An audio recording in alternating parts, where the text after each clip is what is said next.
Okay, hello everyone. Welcome to the final session of this year's Labour Market Conference. I'm delighted to be chairing this one regarding kind of alternative futures. So it'd be some food for thought, I think. So we're starting a little late, so we might kind of get into things immediately. So just to introduce briefly our first speaker, Mr. Michael Taft. He's a researcher at SIPTU. I would very much recommend, if you haven't seen it yet, his Notes on the Front blog, an essential source for commentary in Irish political economy. And he's going to be presenting to us regarding the good company. And at that, I'll just let you take it away, Michael. Thank you, Paul. Is the way we organize production within enterprises compatible with environmental need, social expectations, economic efficiency? That used to be a kind of a fringe question, but now that issue is moving, I think, to a more central place in the debate. I mean, we've seen in the recent US and UK elections, a number of proposals to change the governance of companies, and the European Trade Union Confederation and SIPTU have launched workplace democracy campaigns. So I think it's fair to say there's a growing recognition that corporate governance needs to be reformed if business is to pull with rather than against social purpose. Now, the problem is there's all sorts of ways to describe this. There's the stakeholder company, the purposeful company, sustainable company, democratic, resilient company. There's a whole thesaurus. So I'm just going to use the simple adjective, good company. The good company is situated in a stakeholder paradigm, and that is defined by its lack of definition.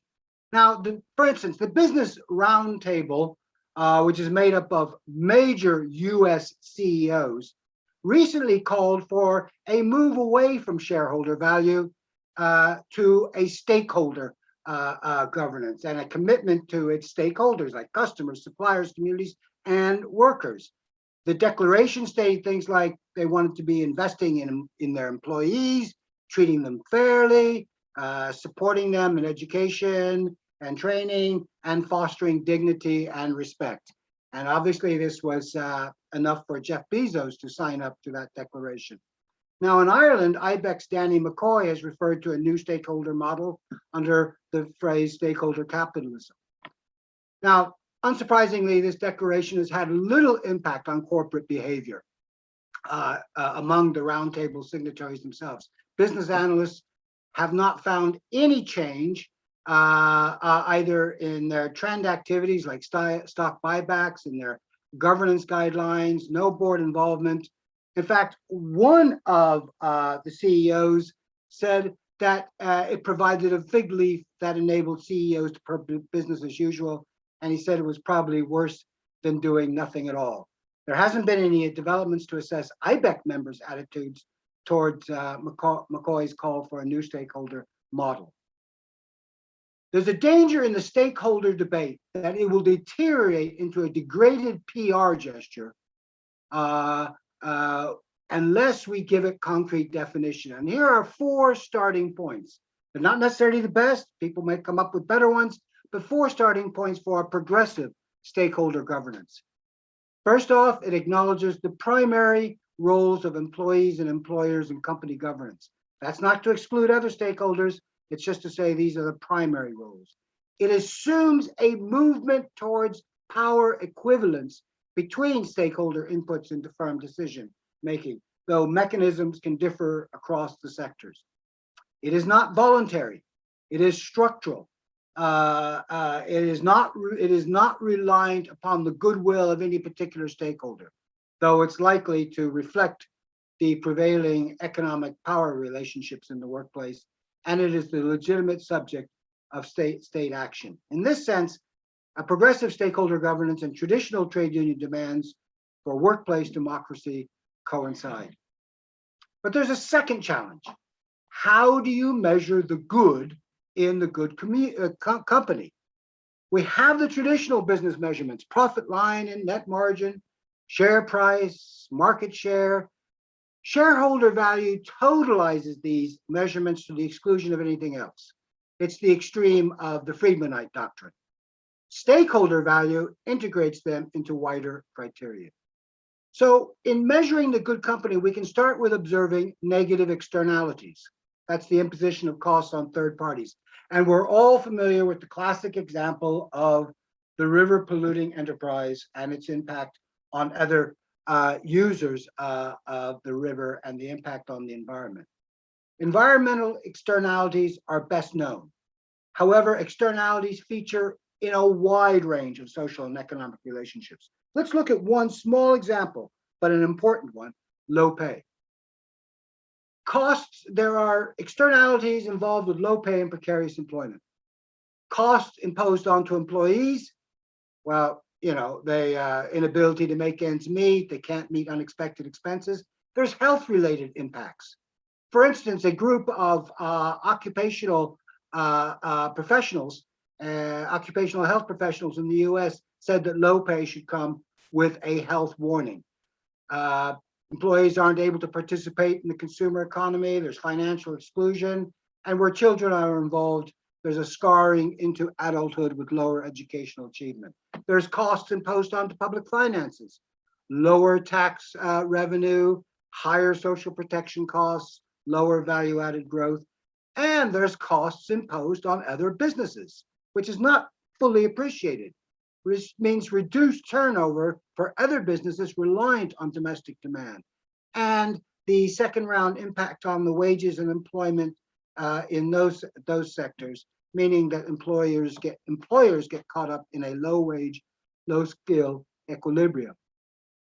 Now, a company that engages in those actions can make a lot of money for one stakeholder, but we would hardly call them good, nor should we call them successful if it's being done at the expense of others. So we want to turn these negative externalities into positive ones. In other words, we want to negate the negative, if you're into that German idealist mojo. If you do this, you reward all stakeholders. There's less health problems, more consumer participation, rising tax revenue, increased living standards, increased turnover and investment. So the good company seeks to internalize negative externalities within socially reconstructed markets that penalize harmful activities and rewards good ones. Now, of course, there will be the objections. Enterprises can't afford to do this. This would reduce competitiveness. This would limit flexibility. Here is where trade unionists and progressives must fully enter into these debates and interrogate these claims. For instance, in aid of its workplace democracy campaign, SIPTU's Daniel Higgins has amassed a considerable body of literature regarding the positive impact of labor inclusion in firm-level decision-making. That is, the impact of collective bargaining on productivity, firm performance, economic output. The OECD as well has shown the positive impact of sectoral bargaining on firm performance and economic outcomes. Indeed, there is a whole body of literature that shows that as employees climb the stakeholder inclusion ladder from the first rung, which is information and consultation, through to collective bargaining, employee participation, workers' directors, workers' councils, co-determination, all the way up to the very top, labor-managed firms. As they climb that ladder, so productivity and performance rises. A little bit of democracy improves firm performance, a little bit. A lot of democracy has an even bigger impact. But there's also another thing that the progressive stakeholder governance does, is it challenges a conventional way that we look at interactions within the firm. I'll give you just one example. If the proposition holds that collective bargaining improves firm performance, then management in a firm that opposes the employee's choice to bargain collectively are not only denying those employees what should basically be a right, they're actually undermining their own business performance. And employees taking industrial action in pursuit of collective bargaining are actually acting in the best interests of the firm. Under a progressive stakeholder governance, the performance of the firm itself, of the company, can be analyzed as distinct from right now what is the major stakeholder in the firm, which is the shareholder. Now, there's usually when we get from the theory to the concrete, there's usually a temptation to look initially at the state. But in the first instance, there is no autonomy for employee stakeholder interests without employee organization. Shareholders are collectively represented by management. Employees should have that same right to be represented collectively by the agency of their choice. Every workplace that is organized is a step towards the good company. So therefore, trade unions must prioritize organization, but they must also prioritize cooperative relations between themselves and shared strategies to make the to bring about the organization of more and more workplaces. And secondly, we have to kind of abandon the pretense of voluntarism in industrial relations. Even the smallest proposal for reform is met with this wall of opposition that says, oh no, that would undermine our voluntarist model and all that. Let's cut to the chase on this one. Our current system is voluntary for employers, but not for employees. Employers have the right to bargain collectively on behalf to management, and they have the right to deny it to employees. Employees don't have that same right. So what we need is to campaign for binding sectoral bargaining complemented by stronger firm level bargaining regime. And in addition to this, we need to reshape the market so that it actually helps good company growth. I mean, we could develop proposals for employee directors. Now, that's not as radical as it sounds, because recently the central bank threatened the banks in Ireland with gender quotas on their boards because they said, quite rightly, that diversity improves the decision-making process.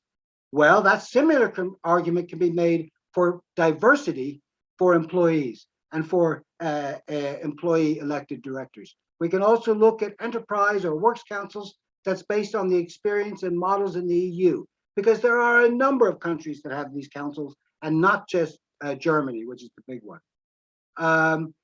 The current exemptions and limited financial reporting clauses that businesses possess result in information failure, which lead to suboptimal outcomes. Therefore, full financial transparency. And in a similar manner, for instance, the government is legislating for gender pay gap reporting. That's good. We can also have reporting on pay gaps between senior executives and median employee pay, similar to the CEO pay ratio that is now law in the US for all quoted companies, listed companies. But the problem is, while stakeholder governance shouldn't be voluntary, there's only so much the state can do. I mean, there's over 25,000 businesses in this country, if you exclude the micro enterprises. The state can't govern for every one of them. Now, it can prevent bad practices, it can set minimum floors, but it cannot force reluctant companies to be good. This will need incentives. One of the biggest starting incentives, social clauses in public procurement. Powerful tool, given it has a budget of 15 billion euros every year, and over 90% of that budget goes to domestic companies. So social clauses, such as respecting employees' choice to bargain collectively, commitment to industrial machinery, living wage, which I believe is being used.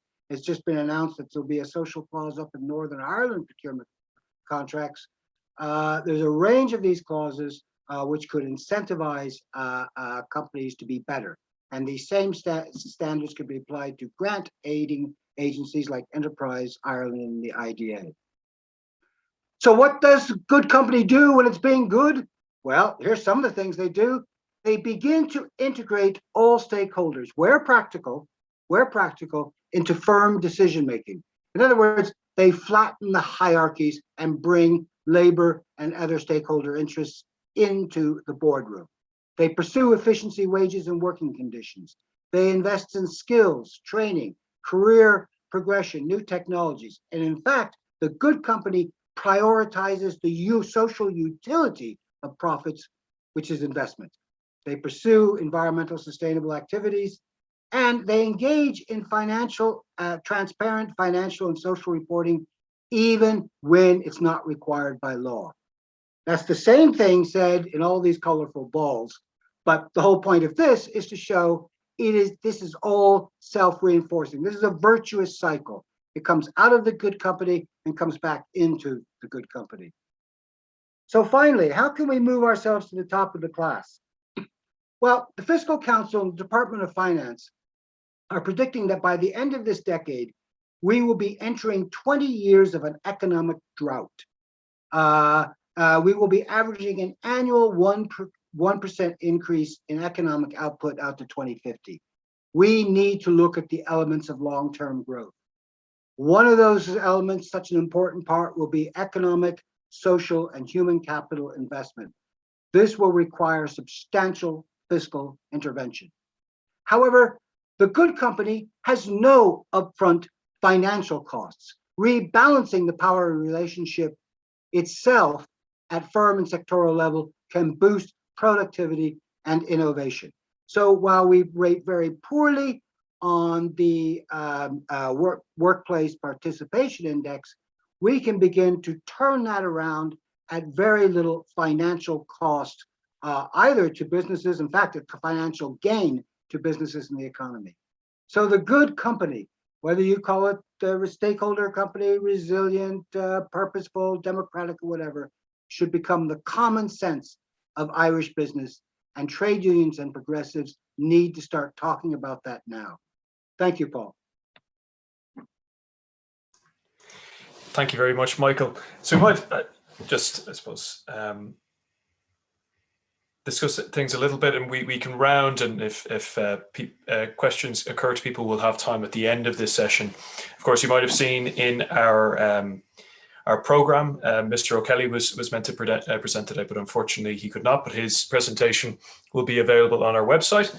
So we should have time at the end of this session to get all the panelists together for a discussion.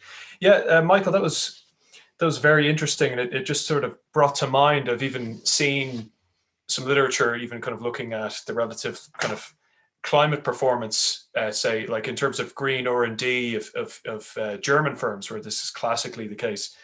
And there's a bit of work to say that essentially not having to be management or anybody in a position to make investment decisions, not to be disciplined by the sort of short-termism of the kind of profit motive, means that they can actually invest in long-term projects with a sort of a longer-term dividend.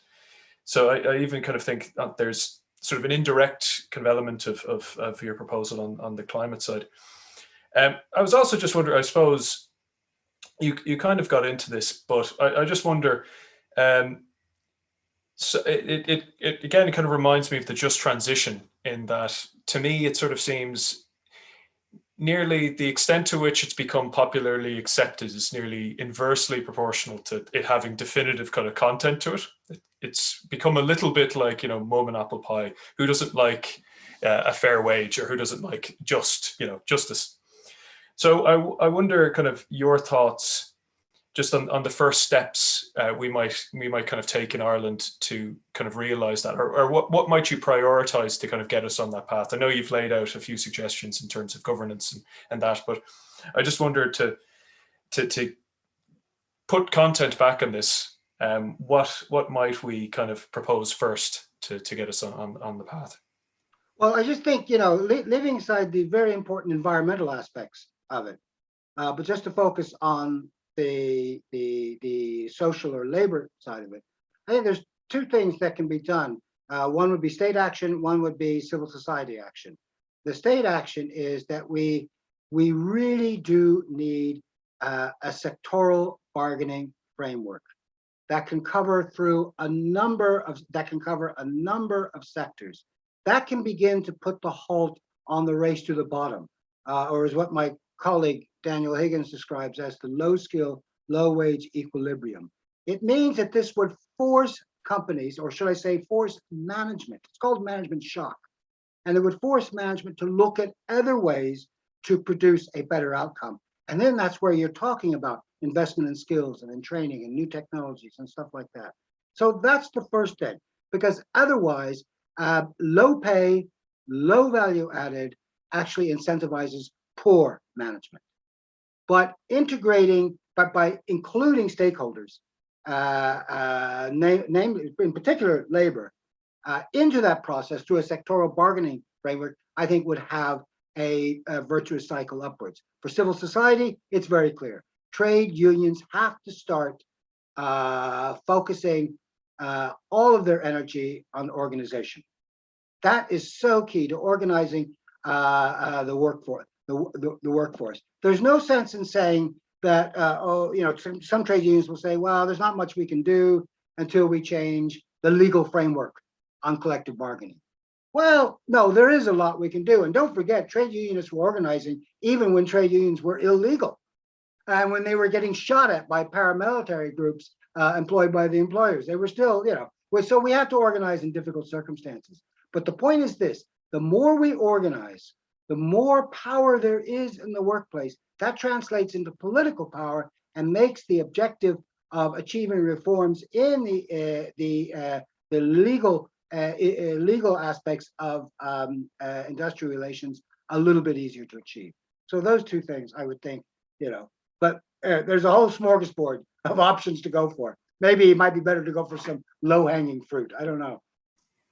Yeah, and the other just interesting, when you mentioned the procurement side, that just sort of set off in my head the whole kind of Preston model idea. So that's another element even. I mean, it's come up in several sessions, and it's a classic Ireland problem, the sort of regional divide. And there's areas of the country, particularly in the face of kind of just transition issues and having to shut down what was hitherto the source of kind of good employment for the area, that sort of leaning on procurement and sort of using that to achieve some social objectives could also, just like the Preston Council seemed to achieve, kind of keep a lot of money moving in the area and sort of, again, generate that kind of upward positive reinforcement virtuous cycle that you were referring to, Michael. Now we're coming up to 20 minutes. We'll actually have time at the end to come back to questions, but I might now turn to our co-director, Tom, our next presenter here. Tom, if you're there. I am indeed.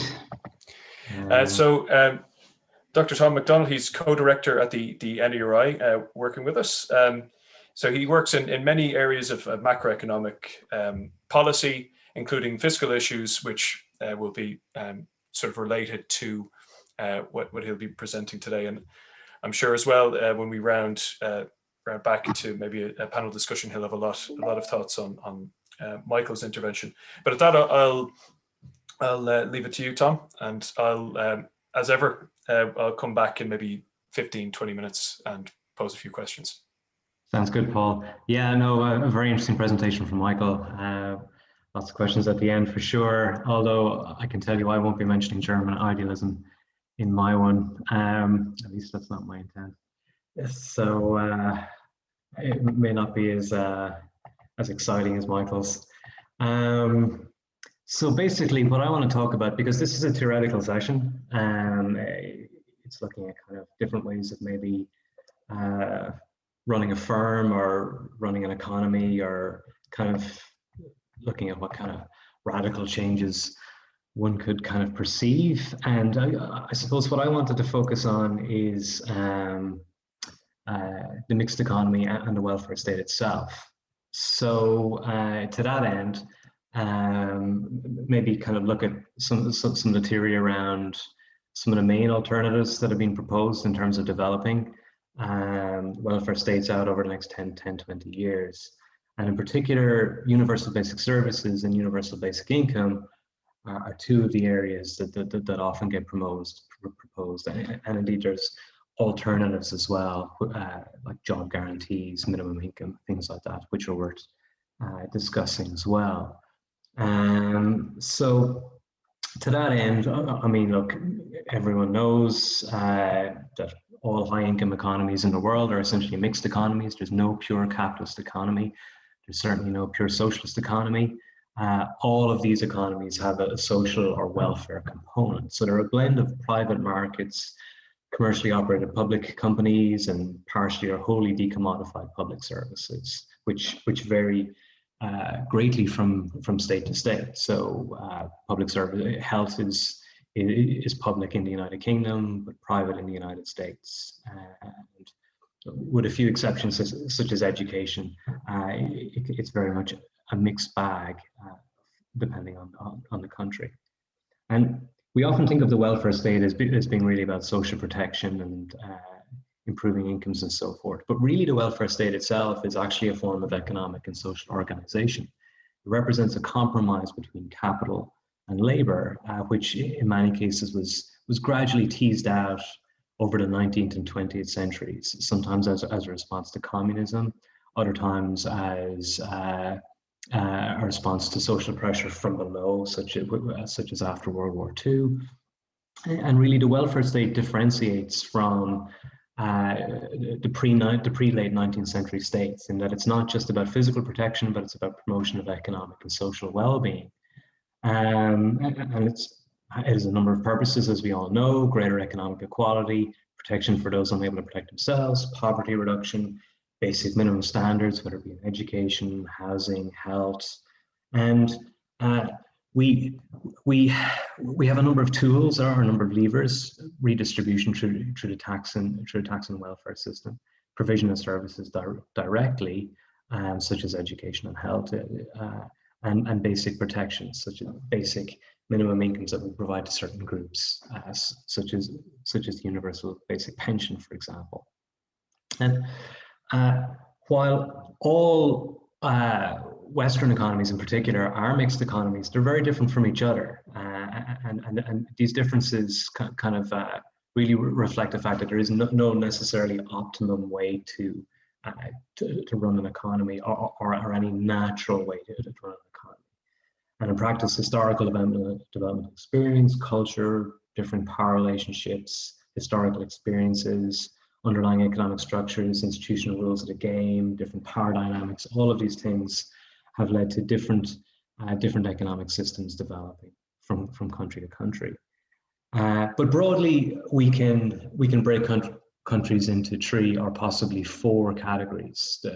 The social democratic, Christian democratic, and liberal worlds are probably, if not necessarily real in practice, kind of the exemplar of what economies might look like in terms of their policy principles. So the social democrats are usually associated with the Nordics, based upon the principle of universalism, very high level of public services, very, very high taxes at the same time, but they provide a high degree of personal autonomy and have tended to do well in terms of metrics such as female employment rates, child poverty, and so on.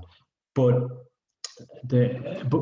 there is the requirement of high level of taxes, which may in turn, from a political economy perspective, require high levels of social trust. Christian democratic economies of much of continental Europe tend to focus on social insurance and on subsidiarity. This reconciles protection and minimum standards with maintenance of social stratification. It's effectively, it is what it says it is. It's an insurance system. It's about inoculating people against the random chance of illness or loss of job or whatever it might be. To that extent, it's a non-ideological system. It's really an insurance system.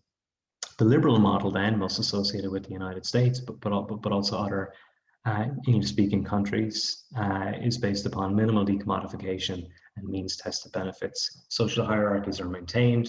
There's lower levels of taxation and much lower levels of public spending. Ireland, then itself, the Irish system is a hybrid of all 3. And the United Kingdom is more likely to be put into the liberal box, although that's not necessarily truly accurate. After all, it has a universalist healthcare system, something that the Republic of Ireland does not. So it's important to be careful not to push everything into a very discrete box.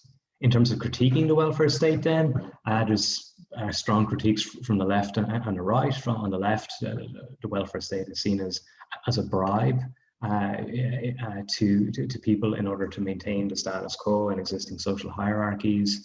On the right, the welfare state is seen as benefiting lazy people and unjustly depriving people of their hard-earned money. There's a variety of pros and cons for each of universalism, social insurance, and means testing. I don't really have the time to go into all of them here, but happy to if needs be in a Q&A. But in terms of deciding what is the appropriate approach, the desirability of a particular model should be considered in light of some kind of principle that we can use as a guide to the success or otherwise of a policy.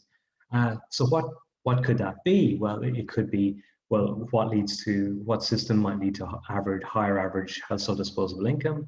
What system leads to a better distribution of that income? What system leads to a higher quality and level of consumer durables, such as housing, to quality and size of capital stocks, such as infrastructure, to quality of social services, education, and health? And the answer may not be the same for all of those things. So the context will always be important. And then what system works best in terms of intangibles, such as personal agency and control, employment, social capital, safety, democratic accountability. In terms of justifying public services per se, the standard justification, of course, is that government intervention will accomplish some policy objective leading to an improvement in national welfare. And we have a number of kind of broad categories that we usually put these justifications under. So redistribution and poverty reduction, I suppose, is the classic, and that justifies welfare and community supports. Economic stability justifies counter-cyclical spending, which we often associate with infrastructure spending. Classic Keynesian approach. Then, of course, there's market failure. Often there'll be a market failure where there's a natural monopoly in areas such as water or rail or areas like that. And then another market failure example might be an externality whereby the inability of the private sector to capture all the gains, for example, from research and development, might lead to an underproduction of that good or service of R&D production, and therefore that is a justification for the state intervening in terms of public R&D. The public returns are much greater than the private returns.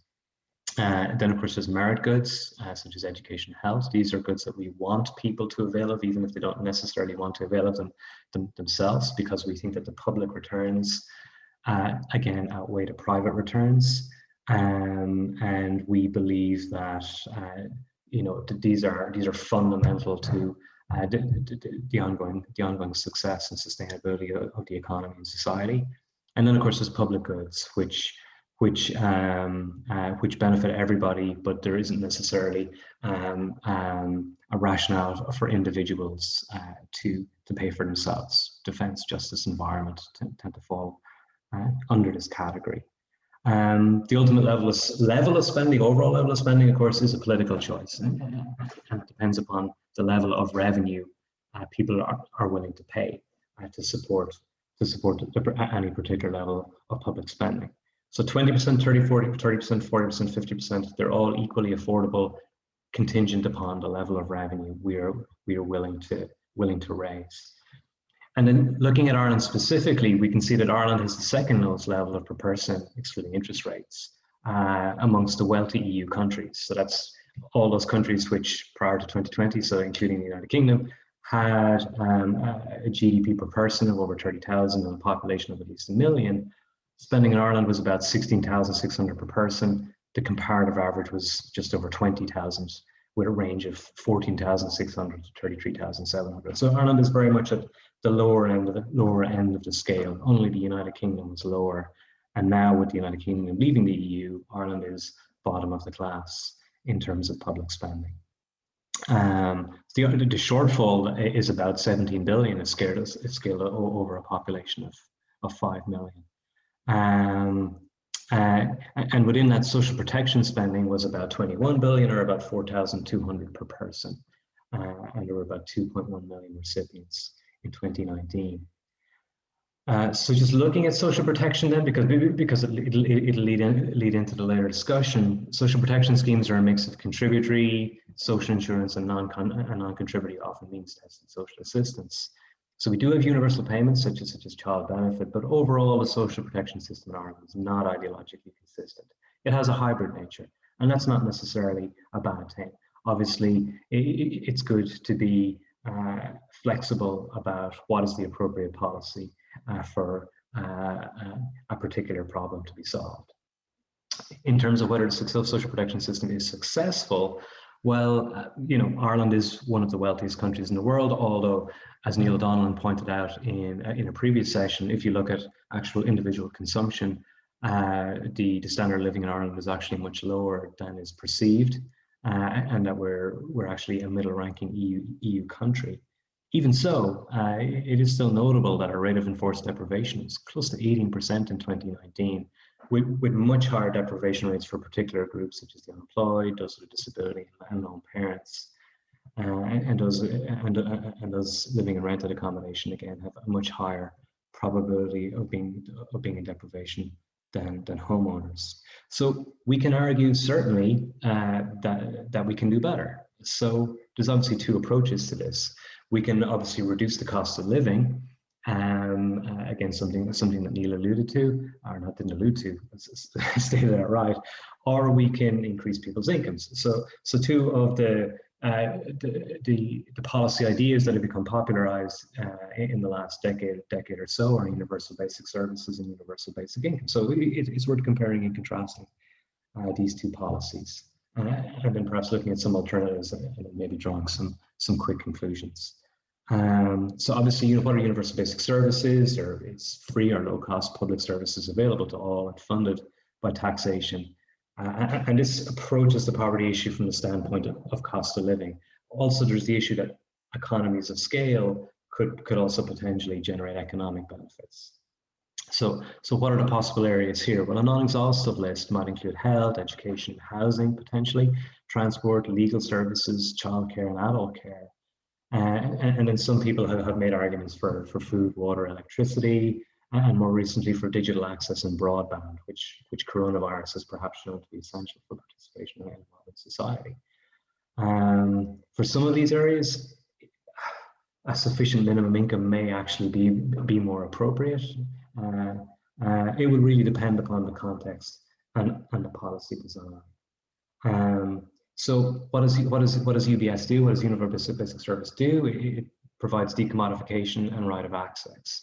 So an expansion of UBS is at least theoretically feasible given what we've seen of existing levels of spending. Clearly, depending on how much one wants to expand universal basic services, trade-offs would start to rear their heads in terms of the need for higher taxes, higher social contributions, or indeed less resources for other areas of government spending. Now we know Ireland's revenue to GNI star ratio, which is a proxy for Ireland's level of output, was 36.8% in 2019. The EU average was 39.1, suggesting there is some scope to increase revenue. So what does UBS do? It amounts to a decommodification of the affected range of services. It removes it from the market and provides it potentially free of charge to the user. So access then becomes based upon need and not ability to pay. So it brings people further into society. It means there's less things that they are potentially excluded from. It diminishes the importance of household market income and disposable income, which also helps to deal with the issue of market inequality, increasing in a globalizing world. So the question we have to ask ourselves then is, would the current system be adequate if we had genuinely free healthcare, education, and childcare, along with heavy subsidization of other basic services, perhaps including housing and transport? And ultimately, when we think about universal basic services, it's not about state control. The core issue is that access is affordable, universal, and guaranteed, and also, of course, that there are minimum standards. The alternative then, and of course they're not mutually exclusive, but the alternative strategy then, looking at it from a kind of a radical perspective, would be universal basic income. So this alternative approach would focus on household incomes and uplifting incomes generally in the economy for households, or actually for individuals, and therefore for households. So UBI is essentially a fixed cash grant provided on a weekly or monthly basis. You could give it individually to all adults, you could extend it to children, you could provide additional amounts for certain groups with additional needs, such as disabled people with disabilities or pensioners. And it's meant to cover part or all of basic living expenses. Crucially, it comes with no conditionality, which is very important from an individual agency and Republican freedom perspective. It is not a negative income tax, and it is not a guaranteed minimum income top-off, crucially. There's a lot of arguments in favor. If it's high enough, it would eliminate poverty and deprivation. It's effectively an insurance program from that perspective. It would reduce inequality, eliminates any loss of dignity or compulsion associated with welfare payments, provides individual security and freedom because payment is to the individual, reduces administrative costs, could induce higher rates of savings and investment, and might improve socioeconomic cohesion. In addition, it encourages entrepreneurship by providing a safety net. It could encourage learning and career breaks. It could encourage civic engagement and volunteerism, and of course, it acknowledges care work. It could lead to less economic crime. And interestingly, it gives a certain freedom not to take a bad job, and therefore it encourages strategic career decisions as opposed to ones based on short-term survival considerations. And this could be positive in terms of human capital development across the economy, which would be very, very important for economic growth in the long run.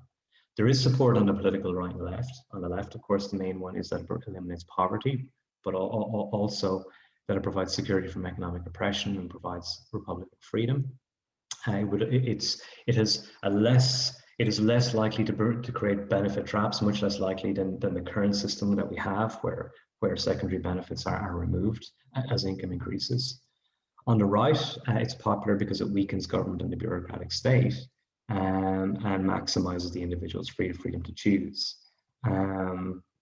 Arguments against it, usually on the right, you get moralistic arguments about people being lazy, disincentivizing work, and so forth. But there are more plausible economic arguments on the right and the left. The biggest one by far is that it's just too expensive. So 10,000 euros per adult would cost 39 billion on a gross basis. Net basis obviously would be much lower, given that you would presumably remove many existing benefits. If you included children, you'd be looking at 49 billion. It may create inflationary pressure in the economy, though I wouldn't be particularly concerned about that. And because prices differ from region to region, someone in Dublin, for example, or someone renting in Dublin, their universal basic income would be worth less to them to then say the value of a UBI to an owner-occupier in Donegal. There is also the argument that it might have a negative employment effect by pushing up wage costs. There's opposition on the political right and the left. The political left is concerned that it would open up an assault against the welfare state, would induce privatization of health, education, and public transport, could push down real wages, and would be a subsidy to profit-making companies. Obviously, there's the issue that it would be extremely costly, and there would be concerns about scarring effects as well. On the right, there's this issue of lazy free riders, concerned that people would refuse to take low-paid jobs, thereby pushing up wages. So the opposite of, so this of course reflects the great uncertainty around it. Some on the left are concerned that it would push down wages, some on the right are concerned it would push up. We don't in fact know what would happen. And some on the right, of course, would be concerned that it would push up taxes. In terms of designing a UBI, we would obviously have to think about how to implement it without undermining social protection and commodifying services.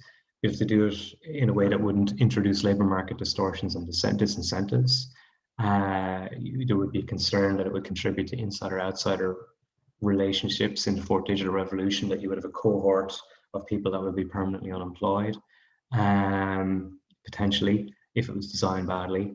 Obviously, there's the issue of the onerous costs upon the exchequer.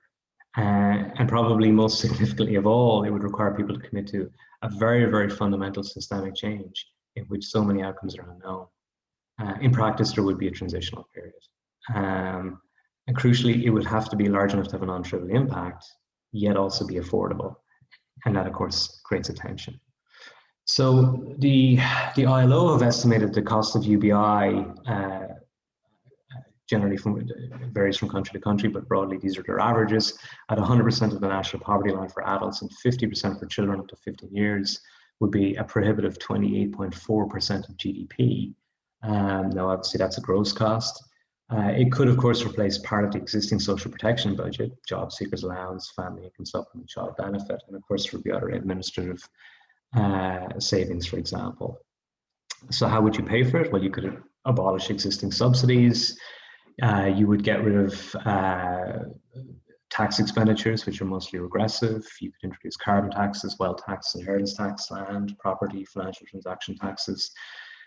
However, these are second-order taxes, which have fairly modest, which bring in fairly modest receipts year on year. So ultimately, you would be talking about an increase in the income tax or PRSI, combined with probably a significant increase in VAT as well, and obviously the elimination of many existing social protection benefits. So UBS and UBI probably are two competing philosophies for how one might deal with, you know, high rates of poverty or deprivation. So, but there are alternatives again. So, like a cheaper option to UBI would be just to have a basic income price well below the level, which would just meet all essential needs. You, in that case, secondary benefits, which wouldn't meet all essential needs, but in that case, you would need to maintain secondary benefits for at-risk groups. There's other options. So a partial universal basic income, as Michael Taft there has talked about in the past, refundable tax credits that would return income to low paid workers. A job guarantee scheme would potentially be another way of keeping people attached to the labour market and providing them with a guaranteed income. The difficulty there is that there's very much a thin line between incentive and punishment. We would have to be careful for it not to be coercive. And then there's the idea of a minimum income for all adults. The problem, and a minimum income as opposed to universal basic income is ostensibly attractive. However, it would have a significant labour market impact if not designed carefully, and that's because of the high marginal effective tax rate. So if you're if by doing an hour's work, it doesn't actually increase your income above the minimum income for all adults, then effectively you have 100% marginal tax rate. So these type of labour market impacts would have to be considered on that model, and the solution there would be to have very, very gentle tapering to ensure that incentive to work is not eliminated. So ultimately, UBS and UBI, some say that they're not competing against each other as ideas, and that's true to a point, but there is some tension there nevertheless, and there are issues about opportunity cost. And ultimately, the desirability of the different welfare state models must be considered, to my mind, in light of their success at generating economic and social well-being. The difficulty with UBI is that we haven't had an instance of a country adopting UBI permanently for the population at whole. So we have no empirical results beyond pilots as to what the impacts of the UBI would be. Certainly, looking at the models of universalism versus social insurance versus means testing, the social democratic countries, Nordic countries, have generally tended to do better across a range of well-being indicators. So there is a case there for UBS. Could you do UBS and UBI at the same time? It's theoretically possible, but only in the context of significantly higher levels of government revenue. So you'd be looking at a fundamental overhaul of the taxation system, including presumably bringing in a minimum tax or taxing all income at much higher rates. So to conclude then, in my view, there is a strong case for expansion of UBS as critical investments in the social infrastructure needed for economies and communities to flourish. I mean, the economic rationale for infrastructure and R&D spending is very well understood. But there is a case that UBS would be good for the economy in a lot of other areas. So expansion of services like free or very low cost child care and adult care would have a positive impact on potential growth by reducing barriers to labour force participation in education. It also reduces the cost of living as well. Expansion of free or low cost mass transit would assist with climate targets, bus or rail, for example. A larger role for the state in housing can assist with cost of living issues, which is obviously very important from a competitiveness point of view, and if designed properly could be an important counter-cyclical tool. Free adult education reduces barriers to upskilling and human capital development. But ultimately, the question comes down to like, what are the appropriate bounds of the welfare state, and what is the sweet spot in terms of revenue and spending? Ultimately, there's always going to be a subjective element to that question. So I'm probably way over time, so I might leave it at that. Paul, I don't know, how am I doing on time? No problem. We're coming up to 1/4 now. So we might move to Cian just to kind of close things out, and then sort of put things to everyone if we have a bit of time. And again, if anybody has questions, please put them in the Q&A. I see one for Tom. So I might actually put that to you, Tom, just as we have one before you present, Keane. So from Adrian Hurley, it's, would introducing a UBI without dealing with the cost or delivery of services be less impactful? For example, the increase in income would lead to increases in demand for services such as housing and potentially the increase in costs of these services. Yeah, no, I think it's very likely that introducing universal basic income would lead to price inflation across the economy, and therefore could be ineffective in terms of making things like housing more effective, more affordable. Ultimately, until you deal with the supply issue, we're not going to be able to really systematically bring down housing costs. And of course, the reality is UBI would possibly crowd out the scope for the state to intervene in the housing market itself. Okay, thanks, Tom. As I say, if you have any more questions for Tom, we might return to that. So I'll just introduce our final speaker today. That's Dr. Keane Mcmahon. He's a postdoctoral researcher at St. Mary's University in Halifax. So he's coming to us from Nova Scotia in Canada. So I know he's done a lot of work on worker democracy and worker cooperatives. So Keane, excited to see your presentation.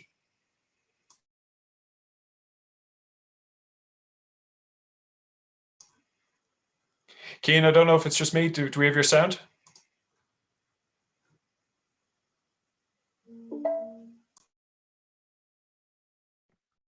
No, I was on mute. Apologies. You can hear me now? Can, Keane? Yeah, great. So this research on humanistic governance in worker cooperatives is part of a broader project on cooperative governance in partnership with KU Leuven in Belgium. So the cooperative aspect, obviously, democratic member-based organizations, and the governance aspect, how they are kind of managed strategically over the long term to achieve their goals and kind of organizational purpose, as opposed to kind of day-to-day operational management. So our starting position is that good governance in cooperatives is democratic and participatory in terms of its structures, processes, and dynamics. So the structures being the decision-making bodies and the policies of the organization, the processes being the kind of forms of democracy within those bodies, the conflict, dispute resolution, ratification of decisions, the how as opposed to the what, and the dynamics being how those organizational structures and processes adapt and evolve over time in response to internal and external pressures. So we kind of take as a starting point to theoretically humanistic economics and management literatures, which are very critical of the kind of standard neoclassical economic assumptions that underpin standard corporate governance in turn. And we also incorporate some critiques of humanistic theories and our framing in terms of the importance of contingencies and contexts in setting about the circumstances where humanistic governance can be achieved or otherwise. So good governance in cooperatives is also then geared towards the dual economic and socio-ecological purpose of cooperatives. Cooperatives are not just member-based organizations or firms, but they are also place-based and need a reciprocal relationship with the surrounding community to survive and thrive in the long term. Now, this presentation is on worker cooperatives, a particular type or form of cooperative where the workers within the firm are the ones who democratically own and control the organization on the basis of one member, one vote. And as such, they promote democracy and dignity at work and are particularly then well suited to a humanistic governance approach. It's also the case that worker members are often also customers of their own cooperative. They're obviously owners of the cooperative. They usually reside in the local community. So they kind of bring multiple external perspectives as well as internal perspectives and knowledge into the democratic dialogue, which again kind of further embeds them in the community. So obviously there are other types of cooperatives like consumer cooperatives, credit unions, or cooperative groceries, where it's the customers who are the external members and the workers aren't necessarily included there. Then you can have multi-stakeholder models too that include different grades. So we've identified some worker cooperative case studies on the basis of their reputation through our networks for successful democratic and participatory governance, and also cooperatives that have a long-standing history of overcoming challenges to their cooperative identity. So we see the problems that many cooperatives face and how the good governance can lead to regeneration of the enterprise rather than simply degeneration, which is often kind of presumed about cooperatives as they grow and whatnot. So the first example is Suma in Halifax in North England, which has been around for 40 years or so, a Whole Foods wholesaler, obviously warehouse and distribution wing and all the rest of it. The Just Us Coffee Roasters Cooperative, which was started here in Halifax in Nova Scotia, based in Moore in Nova Scotia. Now it's a fair trade worker cooperative inspired by Latin American producer cooperatives. Thirdly, the Unicorn Grocery Cooperative, which is a multi-award winning retail cooperative that competes and is at a scale of the kind of supermarket conglomerates, basically. There are another couple of more industrial cooperatives in the works, Isthmus Engineering in Madison in the US, and also a French worker cooperative that have similar participatory models at scale and are engaged in high-tech manufacturing. Again, a kind of prejudice that people have that cooperatives are just sandals and beads or whatever doesn't quite hold true. Just very quickly, in terms of methodology, we conduct in-depth semi-structured interviews with co-op affiliated governance experts. So we have a kind of propulsive and snowball sampling method to identify suitable interviewees who can kind of embody multiple perspectives and have been in the organization for a while. This is combined with document analysis of public and internal documents. And then we have rounds of engagement with our interviewees, that there's an ongoing kind of dialogue and probably across a number of different papers and whatnot.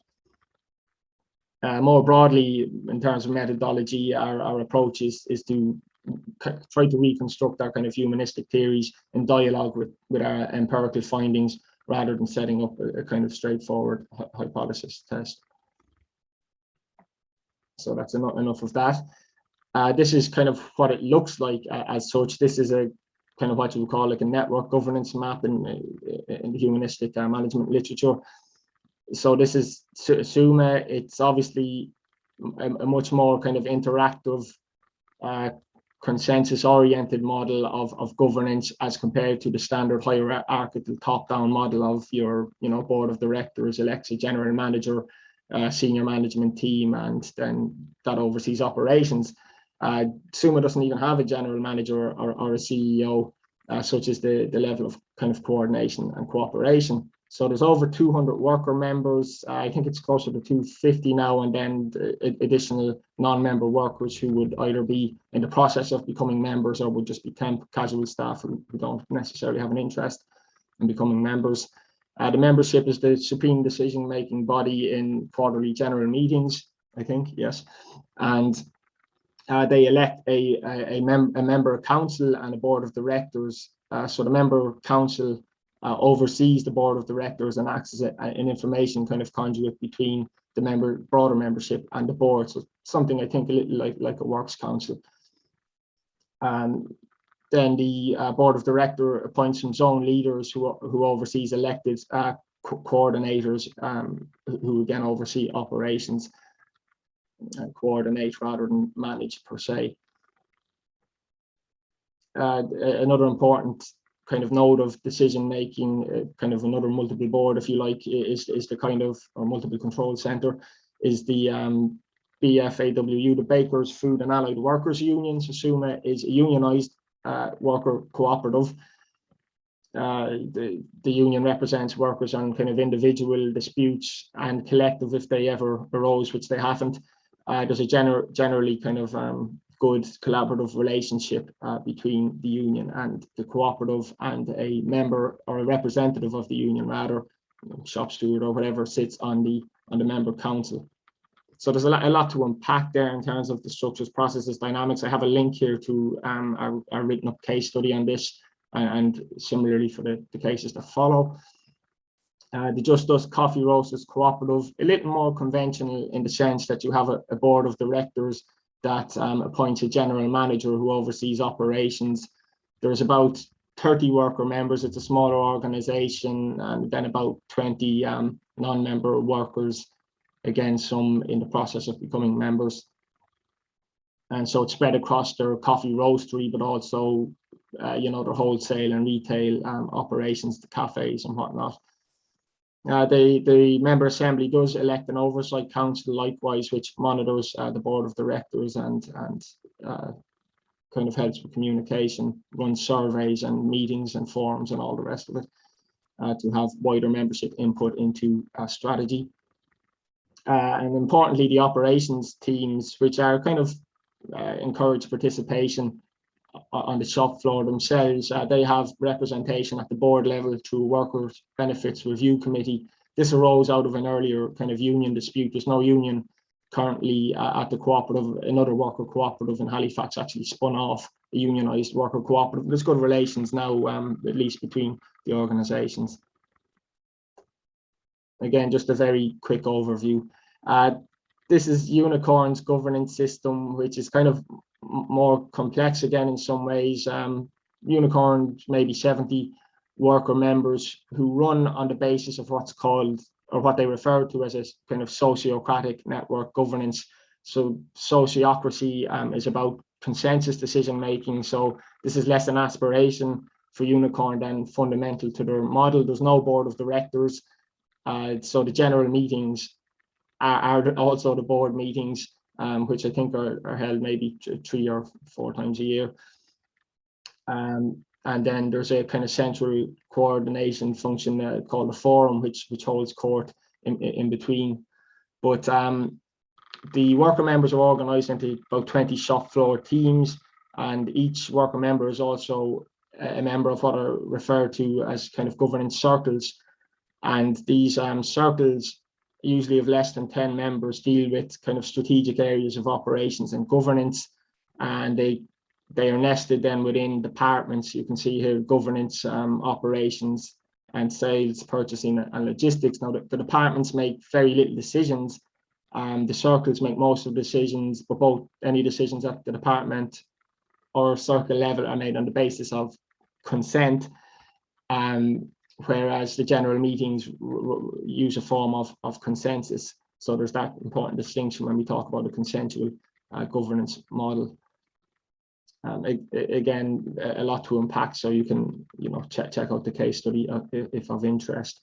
Again, no general managers or whatnot with Unicorn.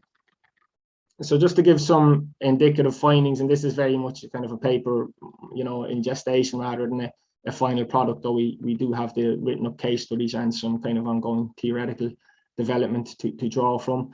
But just to indicate that, although it's clear that, the so-called best worker cooperative governance is indeed internally and externally contingent, there's a lot of variation across the cases, and this has a lot to do, with contingencies such as the size of the organizations, the industry, very importantly, the people involved, the physical structures of the organization, whether they're on single site or spread across sites, makes it harder for consensus decision making. The organizational culture, legal and regulatory considerations in the broadest sense, and the kind of competitive and isomorphic environment, isomorphism referring to pressures to conform with standard governance practices, whether they be kind of competitive or institutional. Now, but while this is the case, we also see in all cases these kind of underlying and shared humanistic values, principles, and practices throughout the governance system, the structures, processes, and dynamics again. So these are basically, and we need to get more systematic about this, but what you can see is that they all employ some sort of networked or nested decision-making bodies or procedures, which spread the information load across multiple control centers. There's checks and balances and accountability, and decision-making power distribution all factored in different ways.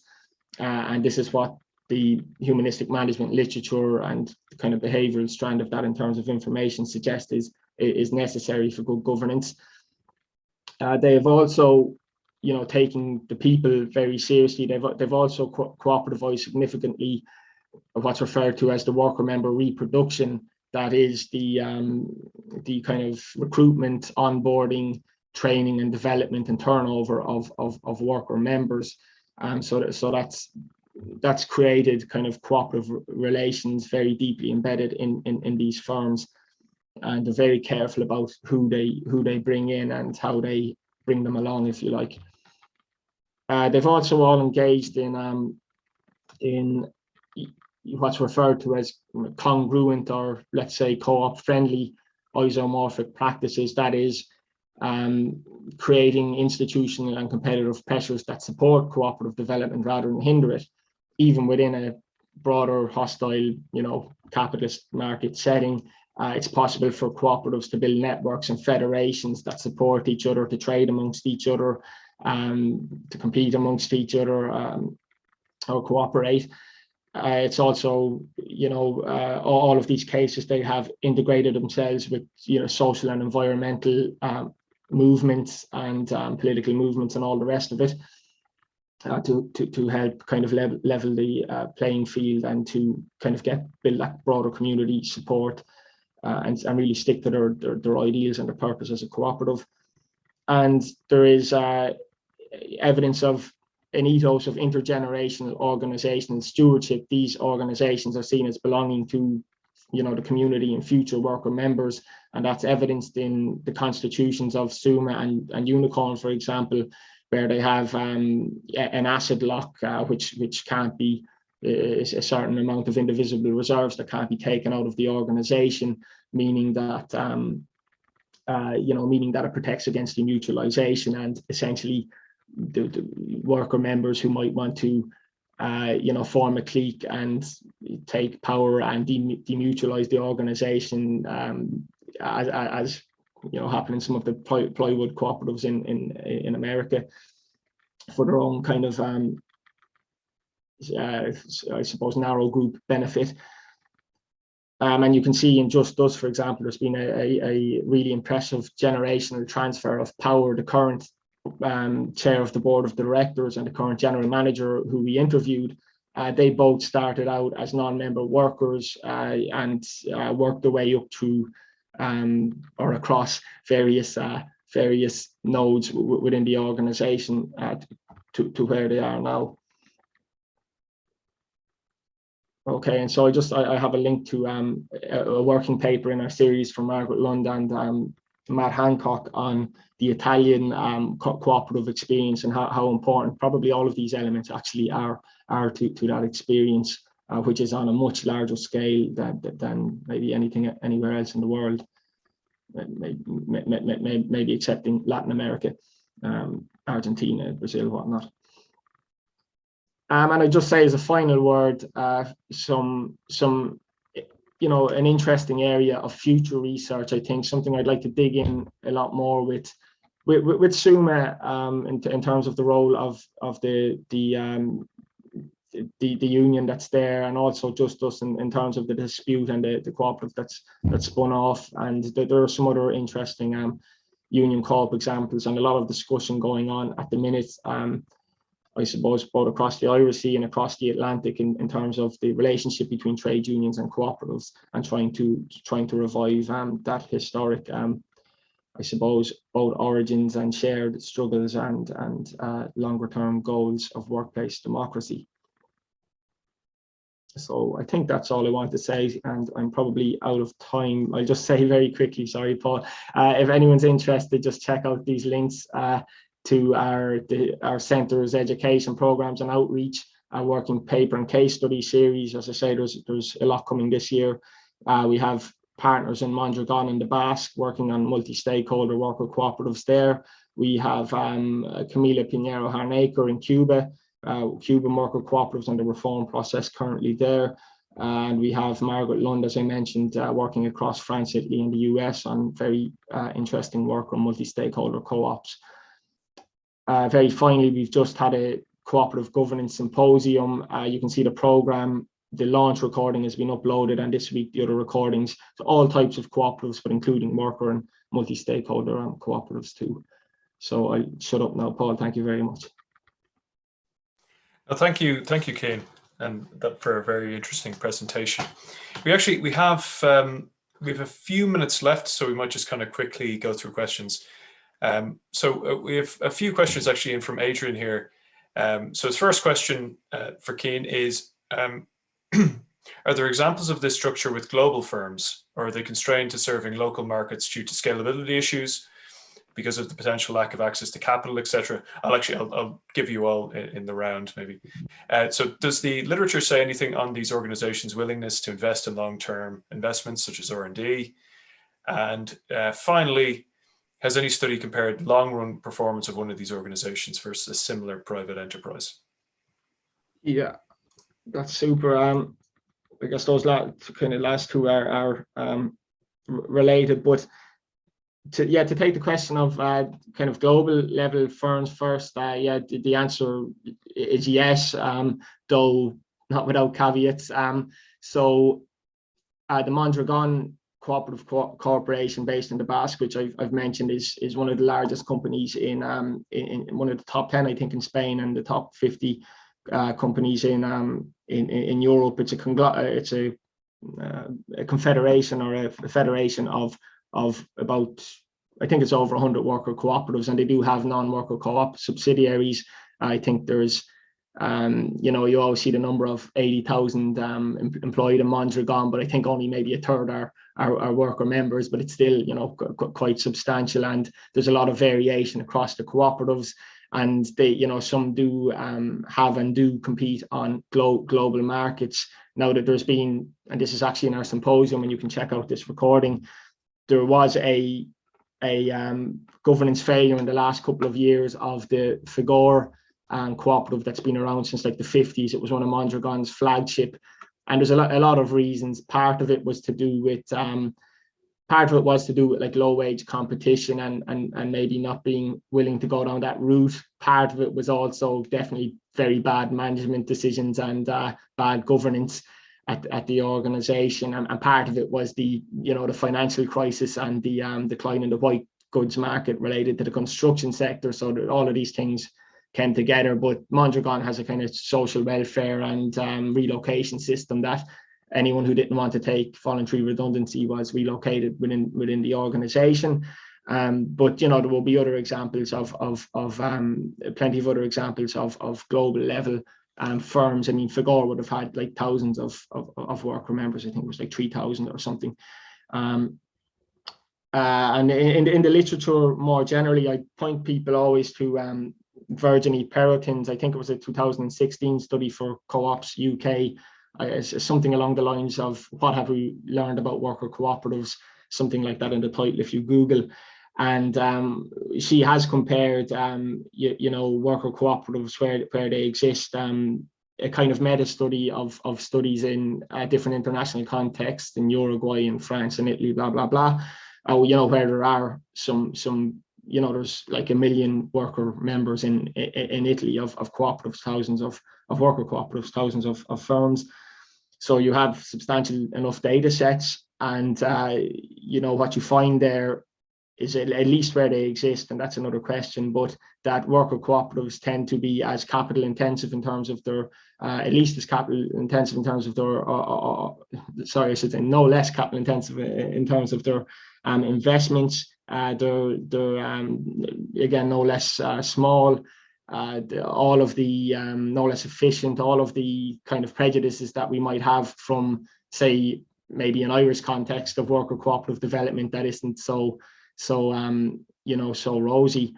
I'm sure if you did similar studies, if they were available in Ireland, there wouldn't be such a pretty picture, which I think, you know, Michael has pointed to this too before. But certainly where they exist and have succeeded, the composition of the worker cooperatives is every bit, if not more, frankly, more impressive in terms of not only the social kind of aspect, but even the economic viability and whatnot of the enterprises. So I'll kind of defer to Virginie Perrotin in that. I hope I've answered those last two questions together in terms of the investment and the scale and whatnot. Yeah, very interesting. And I think we might close a minute because we're running kind of slightly over time, but just to sort of pose something to you that might kind of have relevance even to Michael's presentation as well, is you were talking about that in certain contexts, these firms demutualized. And you also mentioned that, you know, these kind of forms are a lot more kind of common in Italy and kind of Latin America and whatnot. So I wonder if you have thoughts on the kind of steps to make that external environment less kind of hostile, particularly if we're talking about a context like Ireland, where it's sort of, it doesn't seem at least as known, even though I know in your work we have something of a history of that. But I wonder if you think there's anything we can take from other firms. Should we want to kind of promote the worker managed firm, which is very similar to the good firm? Michael talks about what kind of steps could we take to make that easier, to make that external environment less hostile. Yeah, I think there's things you could maybe draw on from both Mike and from Tom's presentation. But I mean, firstly, I'm in total agreement with Michael always that there's a tendency and a danger and whatnot to jump for the kind of magic bullet of like illegal changes or whatnot. Now there are issues in Ireland that, you know, you need like seven members to form a worker cooperative. In Nova Scotia here that would be 3, you know, or in, you know, and there's been issues in trying to get that legislation reformed. You get that done, it's not going to lead to like worker cooperatives growing like mushrooms in the rain here in Ireland. It's fundamentally comes down to kind of questions of organization, and I can always see worker cooperative development as something that happens on the back of the kind of trade union and, you know, broader civil society organization that Michael is talking about, where you learn to have cooperative relations amongst each other in a setting where you're not worrying about the bottom line of your business. First of all, you know, let the boss worry about that while you're organizing your trade union, and, you know, we'll convert it to a co-op later or whatever. So I would very much agree with that you know, basic trade union organization, and then over time funneling resources into education and eventually maybe like cooperative development units as existed in the Irish Trade Union Trust, previously the Workers Union, Workers Unity Trust, I can't remember. Anyway, it was SIPTU and the Workers Union of Ireland. And obviously then if you can influence at a state level, as was done at the time through social partnership, to have a cooperative development unit in force to also help with legal, technical, financial aspects. these things help. But I would say, particularly in terms of what Michael said, and you mentioned the kind of Preston model of kind of progressive procurement, that would be an interesting way to go. Find place-based employers in localities and encourage them, given that the city council or the municipal government or whatever is also on board, encourage them to redirect resources, whether it be procurement or, in the case of maybe credit unions, towards lending to worker co-op startups. And this isn't theoretical. A worker cooperative has just been set up in New York called a drivers cooperative of what would have been previously precarious gig taxi drivers, gig economy taxi drivers. They've set up a platform, and it's a trade union organizer involved in this. And Eric Foreman, and he managed to convince his credit union also to invest some capital in the startup. And then obviously, there's your broader, your hospitals and universities and whatnot who will have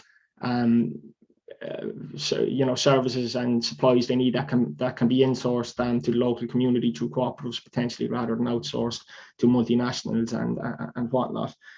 And I just say finally, in terms of the social welfare aspect, in Italy they have what's called the Mercury Law. Again, going for the magic bullet here, but the Mercury Law would help with the finance in the sense that, as I understand it, allows you to take accumulated social welfare benefits for a number of years in bulk to help with the initial investment into cooperatives, and that's been a big part of the financial support for and the growth of Italian. But I say, the Italian cooperative movement comes from left-wing partisans coming down from the hills and being very organized, and the strength of the trade union movement and everything. That's where that law came from. It's a good idea. You don't achieve it just because it's a good idea. Like anything we know, you need to be organized and you need to force the hand. So, okay, enough. No, that's great. I like that as a final note. I don't know if any of our other panelists want to respond to anything that's happened. If not, I might just close this session and close the conference. And I want to thank everyone for attending. Thank all my colleagues at the NERI for helping me out. But in particular, I'd like to thank Louisa O'Brien, our administrator. Who, without her kind of Trojan work, these events wouldn't happen. So just like to extend my thanks there. So thanks again. We will, I'm not sure, actually, I should have before checked this out, but do check our website for upcoming events. I think in September, we have our annual Donald Nevin lecture. So please come along for that. I think they'll be in Belfast, if I'm not mistaken, Tom. Yep, Belfast this year. It's the third week in September. We also have other webinar events which might be moving in person in terms of our monthly seminar series. So do check out our website, our social media feeds to check that out. These videos will go up on our site and on our YouTube channel if you want to watch them back, as will our presentations. So with that, thank you everyone for attending and have a good afternoon. Thank you, Paul. Bye, Paul. Thanks.